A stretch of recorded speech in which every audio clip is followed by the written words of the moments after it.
जो मेरा इस सेशन का जो मेन फोकस होगा ना, वो उन लोगों पे होगा जो कैफ को प्लान कर रहे हैं, क्योंकि किसी भी चीज़ को आप एजुकेशन के अलावा भी और भी किसी चीज़ को जब आप लोग प्लान करते हैं, अच्छे तरीके से प्लान करते हैं, तो उसकी एग्जीक्यूशन जो है ना वो बेहतर हो जाती है और आप अच्छे तरीके से जो है ना वो उसको कर सकते हैं। जी जनाब, तो हम कैफ के डिफरेंट एरियाज की बात करने लगे हैं। ये अंडरस्टैंडिंग बहुत ज़्यादा ज़रूरी है कि आप जब कैफ में आ गए हैं तो आपको पता हो कि कैफ के सब्जेक्ट्स क्या क्या हैं, उनकी डायमेंशंस क्या हैं, उनकी फ़िलॉसफी क्या है, उसको किस तरीके से पढ़ना चाहिए और उनको कैसे आप लोग जो है ना वो पास कर सकते हैं। तो इस सारी डिस्कशन को हम लोग अब करने लगे हैं। तो सबसे जो इम्पोर्टेंट बात है वो ये है कि आपका जो कैफ है, इसमें ये 5 मेन एरियाज़ हैं। अकाउंटिंग है, आप लोग क्यों अकाउंटिंग के मास्टर्स समझे जाते हो, तो accounting will be your main area, this will be your core area of expertise. इसके अलावा आपको लॉज का पता होना चाहिए, और लॉज वो वाले तमाम लॉज जो बिजनेस से रिलेटेड लॉज हैं, ये आप लोगों को ना सिर्फ पढ़ाए जाते हैं बल्कि आपको इसमें एक्सपर्ट लेवल की अंडरस्टैंडिंग दी जाती है, ताकि आप किसी भी लॉयर से एक अच्छे तरीके से बात कर सकें, उससे डील कर सकें और बहुत सारे बिजनेस के जो लॉज से रिलेटेड मामला हैं उनको खुद हैंडल कर सकें। इसके अलावा टैक्सेशन भी आपको पढ़ाई जाती है। आपको ये बताना मकसूद होता है कि जो टैक्स है, क्योंकि वो बिजनेस के अंदर जो है वो बहुत ज़्यादा इन्वॉल्व होता है, हर चीज़ में टैक्स आपको पता है गवर्नमेंट ने डालना शुरू कर दिया है, तो you need to know the tax, और इस टैक्स की भी आपको एक एडवांस लेवल की अंडरस्टैंडिंग चाहिए होती है। देन ऑडिटिंग, चार्टर्ड अकाउंटेंट आपको पता है कि ऑडिट जो है ना वो उनका खासा है, वो ऑडिट कर सकते हैं according to the laws of Pakistan.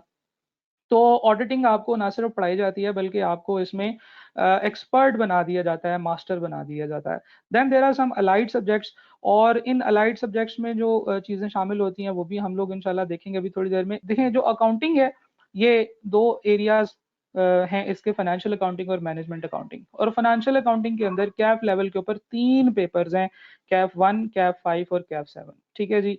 Management accounting which is CAF 8, law के लिए एक पेपर है which is called CAF 3, tax के लिए कैफ 6, ऑडिट कैफ 9। और अलाइड सब्जेक्ट्स जो हैं, ये दो वो एरियाज हैं जिन एरियाज में आपको अंडरस्टैंडिंग होना ज़रूरी है, ताकि आप ना सिर्फ अपने इन 4 कोर एरियाज के ऊपर फोकस कर सकें, बल्कि आप एक अच्छे बिजनेसमैन के तौर पे, एक अच्छे बिजनेस लीडर के तौर पे भी जो है ना वो सामने आए। ठीक है जी। अच्छा, अब यहाँ पे इन तमाम एरियाज को आइडेंटिफाई करने का, एक्सप्लेन करने का मकसद ये है कि आपको बताया जा सके कि हर टाइप का जो सब्जेक्ट है उसकी अपनी एक फिलॉसफी है, जिसको समझना बहुत ज़्यादा ज़रूरी है, फिर ही आप उसकी प्रिपरेशन कर सकेंगे। फॉर एग्जांपल, यहाँ पे इस स्लाइड पे और आगे जहाँ पे भी हम लोग सब्जेक्ट्स की बात करेंगे, जो सब्जेक्ट्स रेड कलर के साथ डिस्प्ले हो रहे हैं, जिनका कलर रेड है, दैट मीन्स कि ये न्यूमेरिकल सब्जेक्ट्स हैं। ये ऐसे एरियाज हैं जिनमें आपको न्यूमेरिकल पेपर आएगा, आपने उसमें कैलकुलेशंस करनी होंगी, स्टेटमेंट्स बनानी होंगी, प्रेजेंटेशन वगैरह करनी होगी। तो ये एरिया जो है ये आपका न्यूमेरिकल एरिया होगा। देन अगर आपके पास ये येलो, ये जो ग्रीन टाइप का जो कलर है, ये है which is allied subjects. Allied subjects में इकोनॉमिक्स है और बिजनेस मैनेजमेंट, ये थ्योरेटिकल या कॉन्सेप्चुअल एरियाज हैं। ठीक है जी। ये दो डिफरेंट जो है ना वो एक्सट्रीम्स हैं। एक एक्सट्रीम पे हम लोगों ने न्यूमेरिकल पेपर रखा, दूसरी एक्सट्रीम में हम लोगों ने बिल्कुल टोटल थ्योरेटिकल पेपर रखा। लेकिन अगर कहीं पे आपको ग्रीन कलर नजर आए तो दैट इज एक टैक्सेशन, जैसे टैक्सेशन का एरिया, तो ये न्यूमेरिकल भी है और थ्योरेटिकल भी है। इसमें आपकी न्यूमेरिकल टेस्टिंग भी होगी, थ्योरेटिकल टेस्टिंग भी होगी। आपने चीज़ें वगैरह भी, प्रेजेंटेशन वगैरह भी करनी है, आपने कैलकुलेशन भी करनी है, आपको जो है वो जो न्यूमेरिकल्स दिए जाएंगे, और इसके साथ साथ आपने थ्योरी को भी जो है ना वो अंडरस्टैंड करना है। लेकिन ये एक बड़ा मजे का एरिया, थ्योरेटिकल प्लस एप्लीकेशन, ये जो ब्लू कलर से प्रेजेंट किया हुआ है।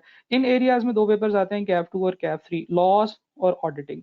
ये वो एरियाज हैं जिनमें ना सिर्फ आपको लॉज या ऑडिटिंग के रूल्स पढ़ाए जाएंगे, जिसको हम थ्योरेटिकल एरिया में कवर करते हैं, बल्कि इसके साथ साथ हम लोग यहाँ पे इन रूल्स की एप्लीकेशन को भी समझेंगे। इन रूल्स को देखेंगे कि ये रूल्स कैसे अप्लाई होते हैं, इन रूल्स को सिनेरियोज में अप्लाई करने की जो है ना वो कोशिश करेंगे, और उन एप्लीकेशंस को जो है ना वो बड़ी डिटेल से समझेंगे। तो हर सब्जेक्ट की एक अपनी फिलॉसफी है जो उसके कलर से रिप्रेजेंट हो रही है। तो आप लोगों ने जब इस सब्जेक्ट को पढ़ना है, जिस भी सब्जेक्ट को पढ़ना है, तो उसकी फिलॉसफी को अंडरस्टैंड करना है कि वो एक्चुअली आपसे क्या रिक्वायर कर रहा है। हम लोग आगे चलते हैं। आई के अपने इन पेपर्स को जो है ना वो 1 to 9 नंबरिंग दी है और इस तरीके से प्लान किया है। अब देखिए अगर गौर से तो Kaif one is a numerical paper. Numerical paper के फौरन बाद साथ ही एक थ्योरेटिकल पेपर है और उसके साथ ही आपको एक theoretical plus application based paper आ गया। तो ये 3 पेपर्स आपके पास आ गए। इसके बाद फिर दोबारा एक थ्योरेटिकल पेपर है, क्योंकि बेसिक अंडरस्टैंडिंग इन चीज़ों की होना ज़रूरी है ताकि आप अपने अगले लेवल्स को जो है ना वो फोकस कर सकें। तो आईकैप ने जो अपने पेपर्स हैं उनकी प्लानिंग ऐसे खूबसूरत तरीके से की है कि हर पेपर उसके बाद में आने वाले पेपर्स को सपोर्ट कर रहा होता है। ठीक है जी। अब यहाँ से ये बात भी पता चलती है कि आपने इन इस नंबरिंग को जो है ना वो तोड़ना नहीं है, क्योंकि अगर आपने एक पेपर नहीं पढ़ा और एंड पे अगले वाले पेपर्स में से कोई पेपर पढ़ लिए सिर्फ इसलिए कि आपको उसका नाम अच्छा लग रहा है, तो ये एक अच्छी अप्रोच नहीं है। हम वैसे तो पूरी डिटेल में ये बात करेंगे कि क्या अप्रोच होनी चाहिए, कौन से सब्जेक्ट्स हमें कैसे पिकअप करने चाहिए, कैसे इनको पढ़ना चाहिए, तो ये पूरी की पूरी डिस्कशन हम लोग इस सेशन में आज इंशाल्लाह करेंगे।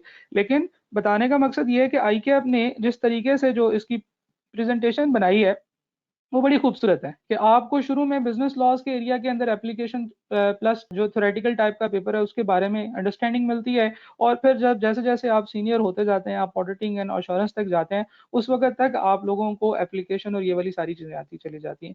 तो दिस इज वेरी इंपॉर्टेंट कि आप लोग इस सब्जेक्ट की जो है ना वो अप्रोच को समझें। आई कैप की जो अप्रोच है उसको समझें कि किस तरीके से जो है ना वो एग्जाम आपके साथ उन्होंने पेपर आपको प्लान करके दिया हुआ है। ठीक है जी। यहाँ पे कुछ फास्ट फैक्ट्स हैं जो मैं आप लोगों के साथ शेयर करना चाहता हूँ कि ये जो जितने भी पेपर्स हैं ये सारे के सारे पेपर बेस्ड एग्जाम्स होंगे, यानी कि आपको क्वेश्चंस पेपर दे दिया जाएगा, आपने उसको अपनी शीट पर सॉल्व करना है, सॉल्व करने के बाद वो एग्जामिनर को वापस देना है। आपने लॉन्ग क्वेश्चंस होंगे और उन लॉन्ग क्वेश्चंस में जो है ना वो 100 नंबर का पेपर होगा।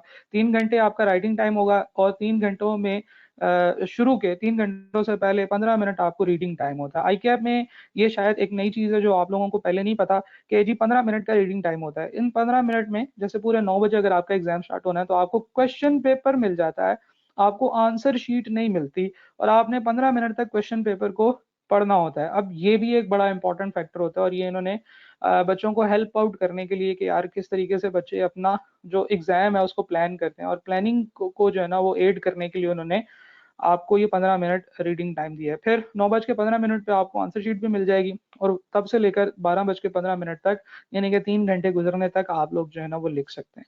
पासिंग मार्क्स 50 हैं, 50 पासिंग मार्क्स हैं। एग्जाम्स जो कैफ के होते हैं वो मार्च में होते हैं, और जो अटेम्प्ट मार्च में होती है उसे हम स्प्रिंग अटेम्प्ट कहते हैं, और एक जो है वो सितंबर में अटेम्प्ट होती है, इसे हम ऑटम अटेम्प्ट कहते हैं। ठीक है जी। और उसके साथ आगे ईयर लिख देते हैं। और ये भी एक समझ लें कि रूल ऑफ थंब है कि जिस मंथ में एग्जाम होते हैं उस मंथ के फर्स्ट मंडे से जो है ना वो एग्जाम स्टार्ट हो जाते हैं। तो नॉर्मली आई कैप इसी रूल को फॉलो कर रहा होता है अनटिल अनलेस के कोई बहुत ही ज्यादा अजीब सी सिचुएशन आ जाए, जैसे कोविड के दिनों में आई कैप ने कुछ रिलैक्सेशन दी, और ये जो रिसेंट कैफ की अटेम्प्ट जो हमारी हुई है 4th वीक में ऑफ द सितंबर हुई है।